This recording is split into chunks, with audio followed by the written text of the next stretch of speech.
This morning, we're going to be going over some fun safety Halloween tips.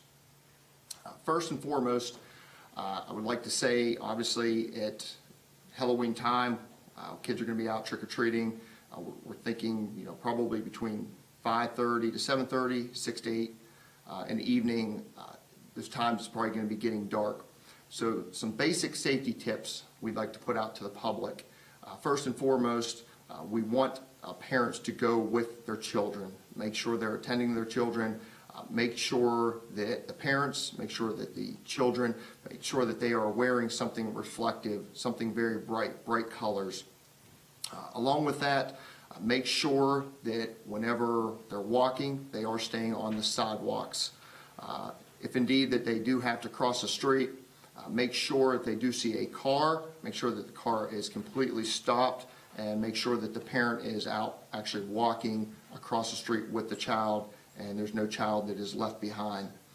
When it comes to actually walking up and actually getting the candy, we would prefer that the kid is taking the candy, not actually retrieving it from someone who's actually like handing them the candy, obviously due to the COVID. So if the kid can actually pick up any type of the candy, maybe it's sitting on a table outside, on a patio, on a porch, or anything like that, that's going to be one of our best practices.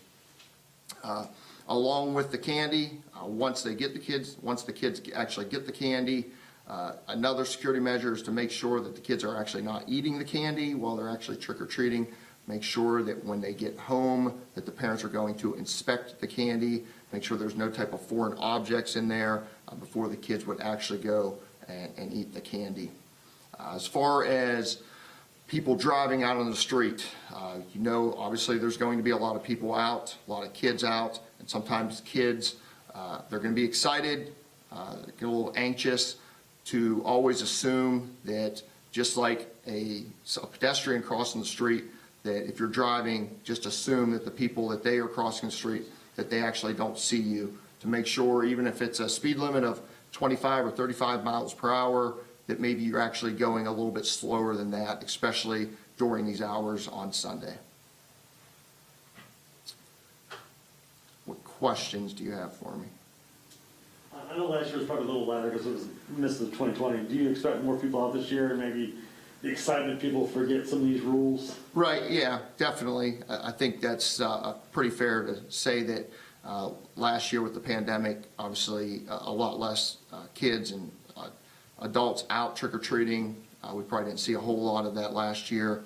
So we definitely would assume that there's going to be a lot more families taking their kids out to do trick-or-treating. And looking ahead, looking at the weather looks like it's going to be pretty promising as far as no rain. Might be a little chilly, but I think it would be really good trick-or-treating weather. So I think there will be a lot more people out this year compared to last year. Do you know about how many calls of tampered with or unsafe candy that CMPD responds to average on a year? As far as candy being altered or any type of objects inside candy or anything like that, yeah, I would not have that. I wouldn't have any reports like that in front of me. Naturally, of course, we could potentially pull that up for you if that's something that we did have. If that's something that we noticed that it was something alarming, that we noticed that in a particular neighborhood that there was candy and things of that sort, that's something we could pull up for you. But off the top of my head, I would not be aware of that.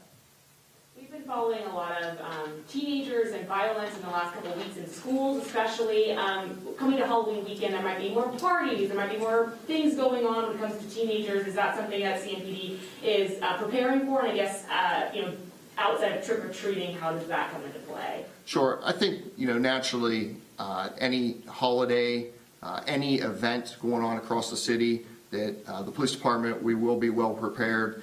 We will have our staffing levels. Officers will be out. We would hope, and depending on how busy we are, that officers, maybe some officers in particular divisions, that they can actually get out of their car and talk with some of the trick-or-treaters.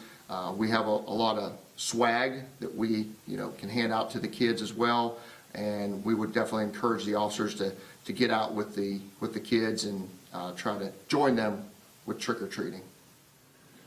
So this time of year, we hear from a lot of local law enforcement agencies who check in with those who are on the registered sex offender list, just as so many kids are out and about. Has CMPD done anything in the last couple of days just to check in, or? Yeah, I don't have that information right now. I think, obviously, that's something that Rob would potentially be able to provide to you. I guess any advice then for parents, you know, as your kids are wondering, you said, you know, obviously don't let them go alone. Sure. I think, you know, there is a public website that actually maps out sex offenders in any particular areas. I would definitely say the best advice is just to always assume that everyone is a stranger. We don't know who they are. So I think that's why it's even more important that you know, small young children are going with a grown a parent or a trusted adult, and that we stay in groups of you know, at least 3 or 4 people, of people that we do know. I think it's also important to say that try to stay in neighborhoods that you know, particular areas that you know, and I would definitely say, if possible, stay in neighborhoods that are very well-lit areas, neighborhoods as far as like the streets and whatnot. I think that's going to be very beneficial. Would you say traffic safety is usually like the biggest concern when it comes to Halloween night, that kids are, you know, in and out of the streets realistically? Yeah, I think any time that you're going to have an influx of more people on the street, especially when we're talking about children, that you know, a lot of times that you know they're so excited, you know, there's so much going on, and they're not paying attention. Obviously, that would be a concern. You know, that would be definitely potential for something to happen as far as like traffic related, and I think that's why it is so important for everyone to realize that it's Halloween and kids are going to be out there, to just take the extra security measures to go slow and make sure they're stopping and all stop signs and taking those extra seconds for the precautionary measures. There's going to be extra vigilance looking for traffic violations, you know, the average speeding stuff that we see around town a lot lately. Are you asking, will we have extra patrols out there looking for violations like stop sign violations? And just, you know, street racing in general, yes. Yeah, I would not be able to say that right now. I don't have that information. Again, I would probably refer that to Rob if we're going to have extra patrols looking for things of that sort. Or drunk driving checkpoints, things of that nature. Right, correct. Okay, guys, appreciate it. Officer Prost, appreciate your time, how busy you are. Anyone interested in anything independent of this, you just follow up with us offline. Appreciate it, everyone. Thank you.